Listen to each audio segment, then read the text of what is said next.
Welcome you all. So, dear children, it is the first video lecture of this chapter, and the chapter name is Everest Reactions. For this, you are advised to open the page number 62. It's the second chapter of Unit 3 of our course book.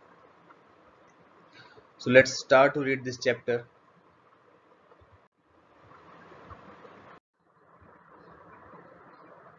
Everest Reactions, written by Arkin Ryan. News these days is often sensationalized. You must have come across this term several times. तो उत्तर कहता है कि इन दिनों news को इतना उत्तेजित कर दिया जाता है और इस टर्म से तुम कितनी बार रूबरू हुए होंगे. This words mean that this word means that the news is presented to the audience in a such a way that it incites strong reactions. तो न्यूज़ को इस तरह से रिप्रेजेंट किया जाता है कि लोगों के वो स्ट्रॉन्ग रिएक्शन को पा सके. People are intended to be shocked and they feel curious about the piece of news. people लोगों के सामने इस तरह न्यूज़ रखी जाती है ताकि वो शॉक हो पाएं और वो क्यूरियस हो जाए उस न्यूज़ को सुनने के लिए, उस न्यूज़ को पाने के लिए. Work in a pairs and mention two pieces of sensational news that you heard or read in the recent times. आपने ऐसी दो न्यूज़ लिखनी है जो रिसेंट टाइम में आपने सुनी हो, जो सेंसेशनल हो, यानी कि बिल्कुल ही उत्तेजित कर देने वाली हो, अचंभित कर देने वाली हो. Say what kind of reaction they received in the society at large, fill in the blanks. और सोसाइटी में, आपके समाज में उसको किस तरह के रिएक्शंस मिले, लोगों की क्या प्रतिक्रिया थी उन न्यूज़ को सुनकर.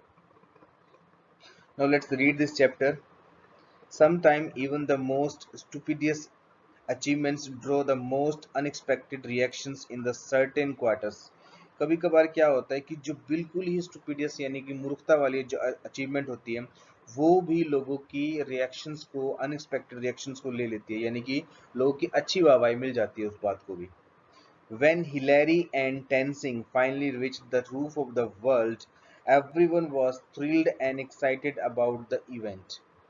जब टेंसी ने और हिलैरी ने माउंट एवरेस्ट पे चढ़ गए थे, यानी कि जीत हासिल कर ली थी, तो सभी लोग थ्रिल्ड थे, एक्साइटेड थे, बहुत ही ज़्यादा खुश थे. यानी कि everyone last let us see the reactions from the young थम्बीज फैमिली. अब देखते हैं क्या है कि इस थम्बी फैमिली, एक पर्सन है थम्बी, उसकी फैमिली में जब उनको ये न्यूज़ मिली कि किसी ने माउंट एवरेस्ट पे जीत हासिल कर ली है, उस पर कोई चढ़ गया, तो उनकी क्या रिएक्शन थे वो इस चैप्टर में पढ़ते हैं.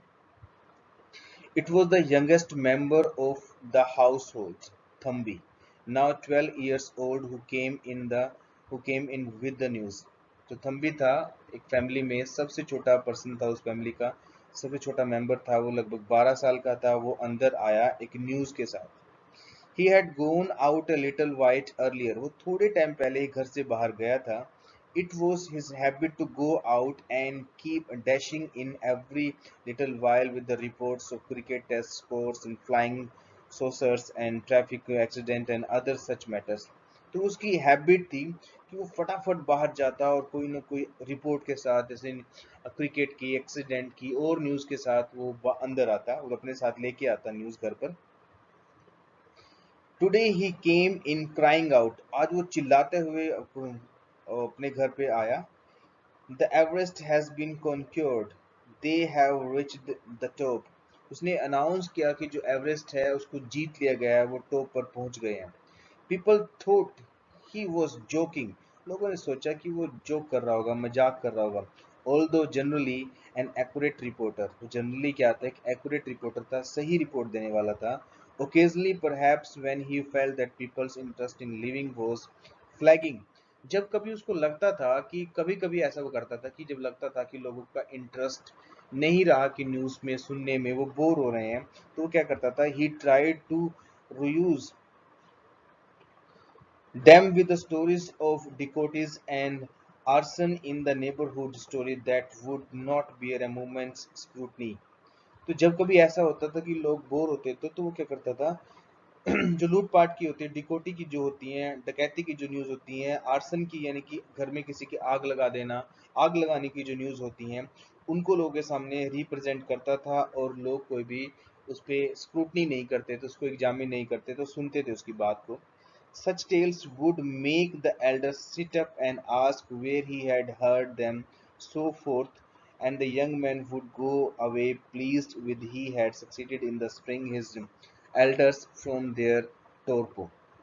तो जब वो इस तरह की न्यूज़ सुनाता था तो लोग उसकी न्यूज़ को बड़े ध्यान से सुनते थे और पूछते थे कि तुम्हें यहाँ ये कैसे पता लगा, और आगे की बातें पूछते थे. और ऐसा कुछ सुनाकर, ऐसी न्यूज़ देकर वो लड़का यानी कि थम्बी बहुत खुश हो जाता था और वो उसको सभी लोगों को इकट्ठा कर देता था, और जो उनके अंदर एक सुस्ती आ जाती है बूढ़े लोगों में, एल्डर्स में, तो उनमें वो एक क्या कहते हैं सिटअप भर देता है, यानी कि उसमें एक वो एक्शन भर देता है. This seemed to be such an occasion. और जब वो सब लोग इकट्ठे हो जाते हैं उसकी न्यूज़ को सुनकर तो ऐसा लगता है कि कोई ओकेजन है, कोई त्योहार है, कोई उत्सव है.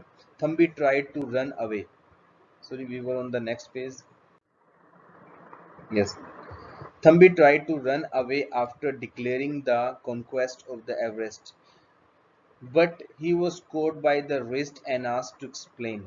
जैसे ही थम्बी अनाउंस करता है कि माउंट एवरेस्ट पे किसने चढ़ाई कर दी है, कोई पहुंच गया है, तो भागने लगता है, परंतु कोई उसको पकड़ लेता है और उसको पूछता है एक्सप्लेन करने के लिए सारी बातें. Where who told you about it. उसके एल्डर्स उससे पूछते हैं, उसकी आर्म को पकड़ के, उसकी रिस्ट को पकड़ के, कि कहाँ ऐसा कहाँ हुआ है, किसने तुम्हें ये बताया है सब कुछ. Got it over the radio in the next house. वो कहते हैं कि मैंने अगले घर में रेडियो पर सुना है. Next house. How often have you been told to keep to your books and not loaf all over the place in the sun. तो एक एल्डर, उन एल्डर्स लोगों में से, यानी कि बड़े बुजुर्गों में से, बड़े लोगों में से एक उसको पकड़ता है और बोलता है कि तुम्हें कितनी बार कहा गया है कि तुम अपनी बुक्स पे ध्यान लगाया करो, बुक्स पढ़ा करो, ऐसे लोफ मत किया करो, यानी कि बाहर धूप में मत घूमा करो. I was studying all afternoon and went out only for a moment to listen to the radio in the next house. कहता है कि मैं पूरी दोपहर पढ़ता रहा और फिर मैं उसके बाद नेक्स्ट हाउस में थोड़ी देर के लिए रेडियो सुनने गया. What are wrong with our own radio. फिर वो एल्डर बोलता है कि हमारे अपने रेडियो में क्या गलत है. Finding that the subject was getting unnecessarily twisted, the young man declared. तो उस लड़के को लगा कि जो मैटर है वो बिगड़ रहा है, यानी कि बात खराब हो रही है अब. तो उसने डिक्लेयर किया, the Everest has been climbed and that is all I know. उसको डर लगा कि अब कुछ और मुझे कहेंगे, मुझे डांटेंगे, तो उसने डिक्लेयर किया कि एवरेस्ट को जीत लिया गया है और सिर्फ मुझे इसके बारे में इतना ही पता है. Don't be absurd. एल्डर ने कहा अब्सर्ड यानी कि बेतुका, यानी कि जो बात लॉजिकल नहीं है ऐसी बातें मत करो, इलॉजिकल बात मत करो. Cried the elders. एल्डर्स ने क्राइड किया ऐसा. Who has been telling you this cock and bull story. Cock and bull story का मतलब होता है मनगढ़ंत कहानियां. तुम्हें कौन बताता है इस तरह की मनगढ़ंत कहानियां. I knew long ago that it would be climbed, said Thambi. Thambi ने ऐसा कहा, उसके बाद ऐसा कहा कि मुझे बहुत पहले से पता था कि कभी न कभी ऐसा होगा, कोई न कोई उस माउंट एवरेस्ट पे क्लाइंब जरूर कर जाएगा. The elders grown it. Elders ने ग्रोन किया. How could it be, it is impossible. उन्होंने कहा कि ऐसा कैसे हो सकता है, ये किसी मतलब यानी कि एवरेस्ट पर चढ़ना तो ऑलमोस्ट इम्पॉसिबल है. Tensing and Hillary have done it. उसने बताया, थम्बी ने बताया कि टेंसिंग ने और हिलेरी ने ये कर दिखाया है. Set the well informed boy, he was delight with his own success in impressing his elders. वो बहुत ज़्यादा खुश था वो लड़का, क्योंकि उसने उन सभी लोगों को, सभी एल्डर्स को अपनी न्यूज़ के द्वारा इम्प्रेस कर दिया था. He added casually, उसने ये बात भी ऐड की, they also find now that the height of the Everest had all along been misjudged. It is about 1,000 feet more than what it was thought to be. तो उसने ये बात भी ऐड की कि जो हाइट पहले जज की गई थी कि एवरेस्ट की इतनी हाइट होगी, तो उसने कहा कि वो भी मिस जज की गई थी, उसकी हाइट उससे 1,000 फीट ज़्यादा है. जो हम सोचा करते थे उसकी हाइट है एवरेस्ट की, उससे भी ज्यादा है 1,000 feet. Impossible. Who has been putting ideas into your head, cried the elders. उन एल्डर्स ने, बड़े लोगों ने, बड़े बुजुर्गों ने कहा कि इस तरह की बातें तुम्हारे दिमाग में कौन भर रहा है. How do you know all this? Why, it was only yesterday that we heard that the assault was be given up. वो कहते हैं तुम इसके बारे में कैसे जानते हो, वो एल्डर्स बोलते हैं, और ये कल की तो बात है जब हमने सुना था कि जो क्लाइंब यानी क्लाइंब करने की जो प्रोसेस चल रहा है उसको छोड़ दिया गया, त्याग दिया गया, वो क्लाइंब नहीं करेंगे. So here some words are there which are very difficult and we need to understand. Let's understand these difficult words of this chapter. First word is dashing in. Dashing in means running in a great hurry, यानी कि जल्दबाजी में भागना. Next word is flagging. Flagging means becoming tired or less enthusiastic, यानी कि किसी चीज के प्रति बोर हो जाना, उदासीन हो जाना. रोयूज, रोयूज का मतलब होता है उकसाना यानी कि एक्साइट करना. फिर है डेकोइटी. डेकोइटी का मतलब होता है वोलेंट रोबरी यानी कि डकैती. फिर है arson. Arson means the crime of deliberately setting fire to property, यानी किसी की प्रॉपर्टी में आग लगाना. फिर है स्क्रूटनी. स्क्रूटनी का मीनिंग होता है केयरफुल एग्जामिनेशन यानी कि जांच करना. फिर है टोरपोर. टोरपोर का मतलब होता है डलनेस यानी कि सुस्ती. फिर होता है लोफ. लोफ होता है spend time in a aimless idle way, यानी कि अपना समय बर्बाद करना, आवारा घूमना.